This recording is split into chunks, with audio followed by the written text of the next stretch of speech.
Хора, това е четвърта част и сега сме на водно колело. Искам само да ви покажа.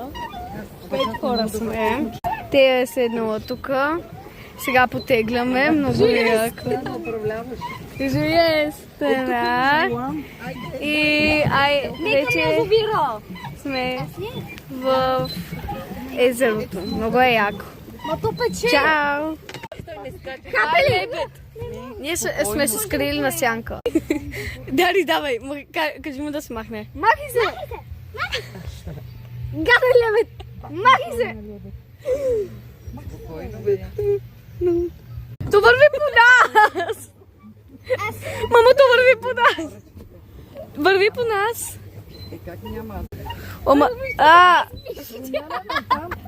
Мамо! Това ни преследва! Ужас! Айде, бързо, върви. Стига сте пищяли. Чао! Това идва, това ни следи! Гледайте го колко е гаден. Гледайте го.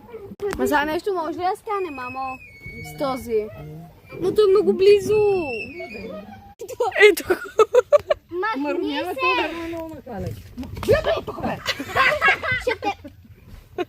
Ма плеснете го, де. Миличко, чакай. Дея, стой!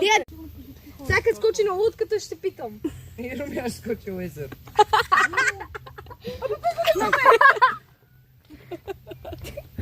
Ще дойде при краката на Руми. Румя, дай назад малко да отидем на сянка.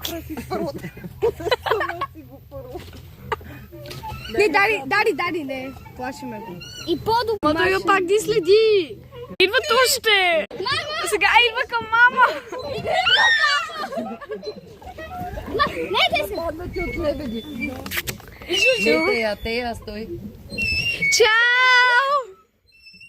Гледайте ме, той ни следва. Те ни следват, хора. Тръгна си. Хора, сега седнахме до шараните. И сега ще ядем нещо. Сега ще си поръчаме нещо. Поръчахме си картофа с сирене и 2 пъти картофа с сирене и шорска салата. Да. Значи ще ви снимаме, когато дойде. Той ще ви снимаме от една много готина кръчма и ще бъде много готина. Ще стоим до вечерта и ще ви покажем колко е часа. На мен ми е платно. Кажем колко е часа и се абонирайте за канала. Чао.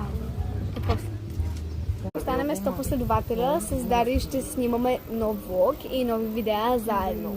Ако станеме 100 последователи, така че се абонирайте за канала. Времето ни свърши.